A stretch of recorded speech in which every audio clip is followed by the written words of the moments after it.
Hi Dee, welcome to Chennai Times' show today. How are you doing? I'm good. How are you? All good. Thank So you. you're all Thanks set for to having release me. your first independent single. So do tell us all about it and how it all came together.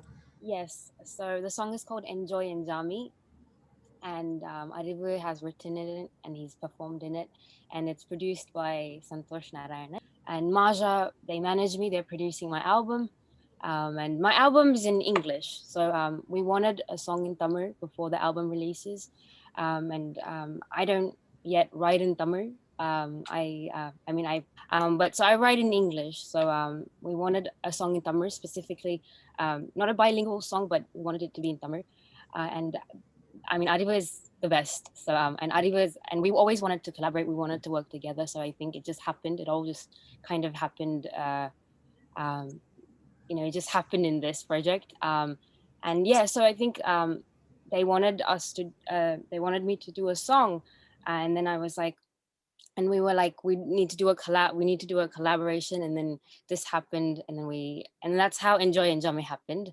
So the song is about celebrating life and nature and our ancestors and our roots.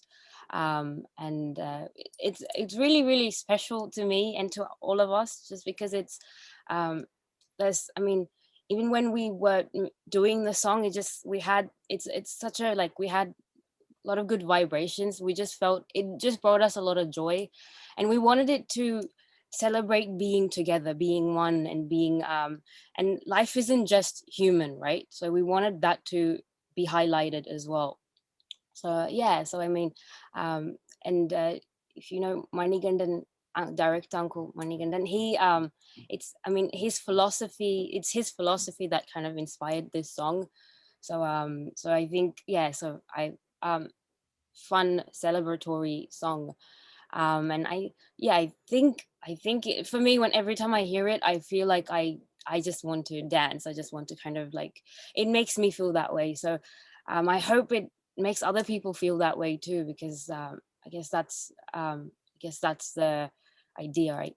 It also has, I guess, like, we're talking about preserving nature and preserving earth and life, and so all of that is so relevant right now, more than ever. So I think that was also a really big part of this song. That was also, we really wanted to talk about that. And yeah, I mean, I think it's just that, like, um, it's just to feel connected with earth and with life. And we're sometimes, even including myself, we become disconnected from nature and all these things, because we live in a city, we live amongst other things, right? So we it was it's always really nice to feel connected, to go there, to go back there. So I think that's the song makes me feel that way. It makes me feel more connected than ever. Right, So that's, I guess that's kind of the intention. I right. And how is it working with Ariva and also Santosh? Oh, amazing, amazing. It was so fun. Adiva is brilliant. He's great. He's incredible. So it was amazing work. He wrote, like, I guess, like five whole songs for this one song, because we just kept changing. We just kept they were all really amazing, but we just kept trying to find that space. And Dad, we did a whole song before we went into this current song. He did a different beat, and then I sang a different thing. Adiba wrote a different thing, but in the same idea, but it was a different song. And then we just completely, like, put that aside, and then he did a new beat, and that beat was epic. And then we did the whole thing again. So it's we've gone through like a whole progress. It just kept expanding. I think lyrically, musically, visually, it just kept expanding. So yeah, I mean, I think I'm really excited about this. I'm really excited about where it's come to, I think. Um, and yeah, I mean, it's just I just hope that, like, I just hope that and we're also really lucky that we've been given this platform from Marja, because Marja, I mean, this is so rare. This is so rare for an independent song to be given such a huge alone, and there isn't. We don't really. There's not a lot of secondhand help and stuff like that happening. So this is huge. Thank you for doing this as well. I mean, it's amazing that you guys are, letting us talk about this and giving, space for this. So it's amazing. So yeah, so I think Marja's doing that. Marja's, I think, it's not just for this song. I want every independent song and independent artist, South Asian artist, to have a platform, to have a sort of a, to be part of the big conversation, and that's my dream. Um, so I think that's happening. I think it's going to start happening. So I'm really excited about that. Right. Yeah. Also, in that context, you've sung so many songs, and all of your songs are very, very distinctive, Thank you. um, and very memorable, if I may say so. So, what sort of draws you to a song? Um, I think I don't know. I mean, it's just like when you listen to it and you think it just I don't really think too much about it.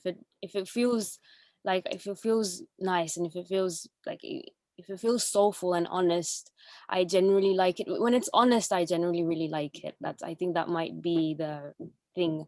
But I haven't really thought about it. I haven't really thought about what draws me to a song. I think musically, yes, if it sounds like, if it sounds um musically is beautiful or whatever, that's also very subjective, right? But when if it's like that, I generally get drawn towards it. But mostly if it feels honest, if it feels like it's coming from an honest place, lyrically, musically, and yeah, if it feels um kind of original, that also draws you to it. So I think that might be the that thing that you're asking about. Right, sure. Also, why do you think people find your voice very distinctive? I don't find it distinctive. I don't know. I always get confused because for me, I sound like me, Yeah. so I don't really know. But I mean, people have told me it sounds like distinctive, and I'm like, oh, I don't see it. I don't know. I don't see it. I actually don't see it. So I have no answer for that. Mhm. Okay. So, also, when you're recording a song, like what is sort of your process in terms of the listening to the music and in terms of understanding the lyrics? How do you sort of like? Um, well, generally, I sort of just try to like understand the lyrics. I think that's what I do first, and then I sing the only way I know how to sing. So I just sort of just sing whatever. Like in movies, it's a lot different because you're given a tune and you're singing that, and even then I sing it the way I know how to sing. So yeah, so I think it's just I generally just get the lyrics first, and then I kind of express it in any way that I feel appropriate or whatever. But in my own music, it's kind of I'm writing, so it's just whatever that I feel will come out when it's something that I've written. And in this song was a lot more. It was easier just because it just kind of it was lyrics, and I have the tune, so it was easy to merge them. And it was written for the tune as well, so it was kind of it's a lot more seamless. But even then, it's always about trying to get the right sort of mood and right kind of vibe as well. Right. Yeah. You're also from a very musically inclined family, right? So, and you've spoken about how music is always sort of like been in you and interested you. So, do tell us about that. Yeah, so my mom, she sings, she teaches, she used to teach, and my grandma teaches as well. She taught music, she taught Carnatic music. So I didn't sit and learn. I should have, but I didn't. I think I was just a bit distracted, or I just kind of wanted. I just did my own thing, I think. But yeah, but um, I uh, I loved music. I didn't really know if I didn't know that it was a job. I didn't know that it could be like a job or whatever. I just loved music, and I knew I wanted to just be in music all the time. And I loved singing as well. It wasn't that I wanted to do singing. I just wanted to be in music. I wanted to create music. So so that was always that was always part. I think that was always what I wanted to do. And yeah, so I think when I was maybe 14, I sang my first song for Santoshapa, And yeah, so and then after that it just I sort of got into um I wanted to learn more, and I wanted to compose, and I wanted to do all of that stuff. So I left school. I quit school in year 10 or year 11. And I just started learning. Then I just kind of spent my whole time learning and listening. And I used to listen to like 5 albums a day. I think when I was younger, like I'd listen all the time, like constantly. So yeah, so I think it was I just love it's just you just love music. And I think it just I didn't really see it as a job or anything like that. I still don't. Hmm. But it's just kind of it. Yeah, I've loved it always. I think I'm rambling, but No, yeah. that's okay. Also, what are some of the songs you listen to while growing up? While growing up, Also, oh, musicians. all Yeah. sorts of different things. So when I was younger, I obviously heard what my mom heard or my grandma heard, which is mostly like MSV songs and really old songs. And they listen to Carnatic things as well, so I'd listen to that. But my mom would listen to Ilayaraja, ARR, um, MSV. So I heard a combination of all of that, mostly really old things.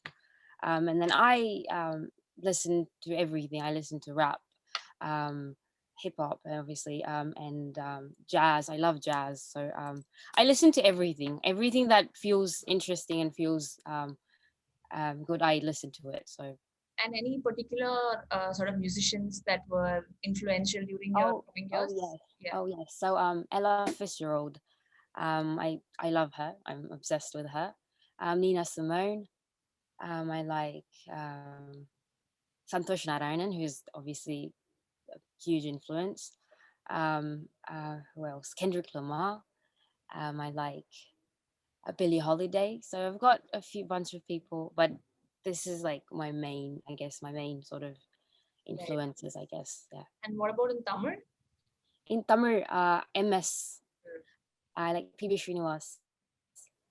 I like what else do I like? I've got a lot of people. Out of contemporary singers, I love Pradeep's work. Contemporary musicians. So do tell us about your working relationship with Santosh Narayan, because you said that your first song with first song ever was with him at I 14. mean, first recording experience. Right. Yeah, it was with him. We're very. It's always fun. It's not like a strict thing, but I get told off a lot. He's usually very if it's with me, with others, I think when he's working with other musicians, I guess he's a lot more chill than when it's with me. I think he gets more angry. But no, I mean that in the best way possible. I don't mean that in like a negative way. But yeah, it's really fun. It's always really fun and just very casual.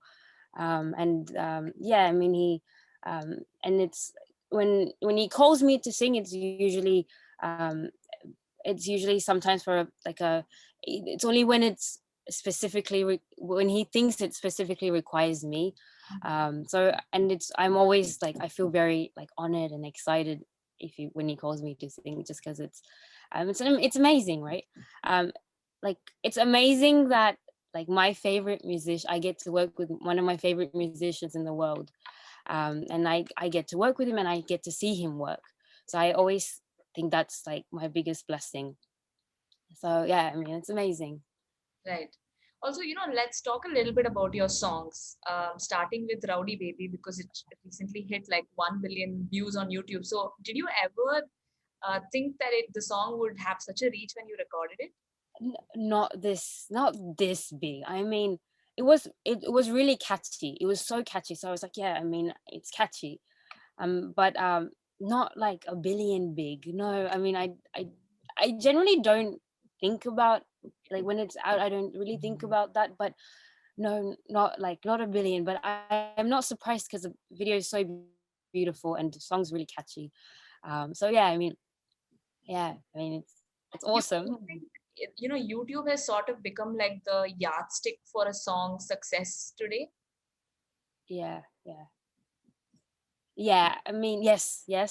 But um it's also I think we shouldn't. I always feel like we shouldn't measure a song's success just only based on views, or anything like that. And because I think a lot of musicians feel defeated when they don't get a million views or something like that, and that's not what it's about, right?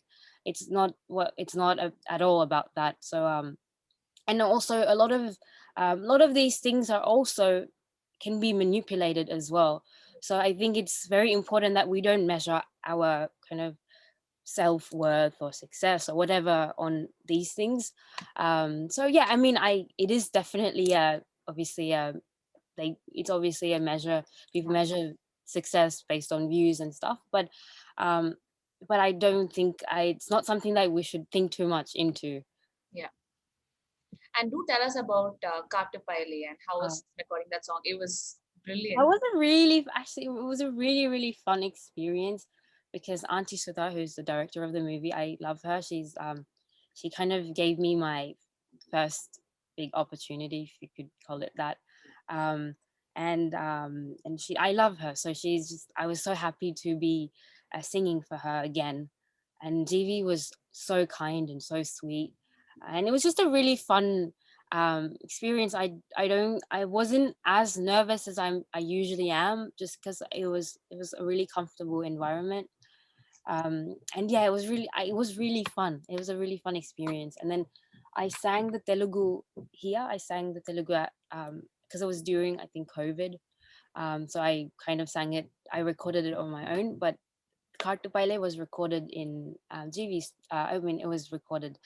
It was recorded with all of them there. So it was really really nice. It was really fun Right. And which has been your most challenging song to record till now? to record. I don't know. Actually, I feel like they're all equally challenging and equally kind of easy at the same time. But easy, by easy I mean just seamless, I guess. Yeah. I think it's always been kind of equal. It hasn't been like this song is extraordinarily harder than singing this one. It's been the same, I think. Okay. Right. Also, when you're recording a song, how significant is a filmmaker's input to the song as well, in your experience? Huge, I think, huge, because I think I, specifically with all the songs that I've sung from like Iridi Sudra, I think Auntie Sudha was a huge, her input was so huge in that song. And I think, because I was 16 at the time, and the character Madhi was about the same age and she was young.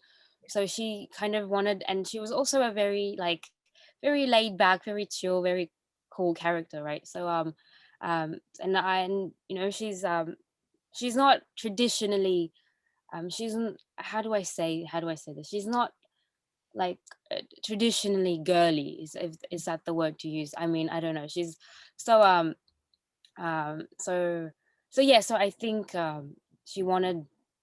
she asked if I could sing it, because I think she heard something that I've sung before, and she wanted me to sing, actually. So which is, I'm so grateful to her always. Yeah, so that's how that happened. So her input was very significant in that sense.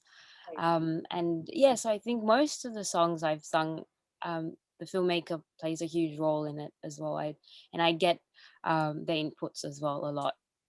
Right. So, what are some of the most heartwarming comments you've received for any of the songs that sort of like stays back with you?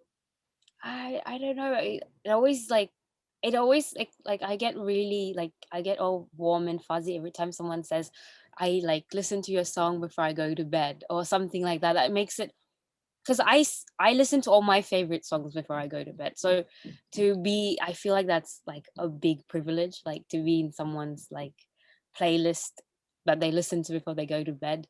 So Right. that I find that like really really sweet. Right.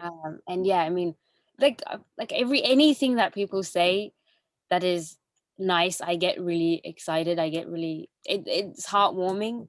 So yeah, I mean, So, do tell us about how COVID has changed the music scene for musicians, because we see a lot of people coming oh up with yeah, their own music and recording music at home. So, tell us about the change that the yeah. pandemic has brought on. I mean, it's hugely difficult for musicians who kind of their main part of the job is doing live performances and live shows. Yeah, It's so difficult for them. Is it? And I I feel like that's why I'm really happy that they're doing the Yard Festival right now, just because, um, I think if there's when there's more opportunities like that, live musicians can, do something and kind of have make a living out of it as well. I think. yeah, Um, but yeah, it's a difficult time. I've been very lucky, and I've been very privileged to have a space, to have a studio at home, where I can record my music and I can create a space to create. So I've been really really lucky that way, and really blessed that way. Um, but yeah, so it is. I mean, for me personally, I think the 9 months or the 10 months that I was in a lockdown, it wasn't too different to how I usually live my life. I'm usually at home, and I'm usually just I don't really go out that much. But yeah, but like during the 10 months, I worked on my album. I wrote a lot of songs, a lot of bunch of I didn't like I created new music. So that was it. Just it was a good time for that for me personally. But yeah, I mean, I really like to do live things, and I hope this whole thing dies down so we can get back to doing live shows and interacting with people more sure. um, in And when is person. the album going to come out? We don't have a date yet, just because I have to finish it. I still have Yeah. to finish everything, so we don't have a date yet. But it's I have about like 8 9 songs down now, and then I have lot more in like I have songs that I'm not using in the album, and I have a bank of songs like that that I've written that I'm probably not going to be using in the album. So yeah, I have a bunch, but I just need to finish it. So yeah, I don't have a date. I don't have a date yet. Okay. Also, do you juggle between Sydney and Chennai, or are Yes, you in Chennai now? Okay, yes, yes, all the time. So I travel back and forth. COVID has really made things a bit different and difficult. But yeah, yeah. So I do travel back and forth. also do tell us, some of the genres that you'd like to explore in terms of film music. Yeah. So I think I'd really like to like go into like Tamil folk music, kind of explore that. I like Ghana a lot, so I would really like to explore that. And In my album, I think it's mostly like contemporary jazz like influences, mixed with a lot of different other stuff. I think, but yeah, but I would really like to explore Tamil folk music. Got it. Could you also tell us a little bit about your future film projects? Anything you can talk about? Yeah, I've sung in Karnan. Okay, So Karnan, that's I'm really excited about that one because that's actually we did that before Enjaami, and that was also like a collaborative song with my dad. So he kind of produced and we worked together in that song. Um, Not unlike how we usually do with playback singing and stuff. We actually kind of worked together on that song. So that song is coming out. I'm really really excited about that. It's written by Mari. great. Thank you so much again Yes. for having this chat with Thank us. you so. Thank you.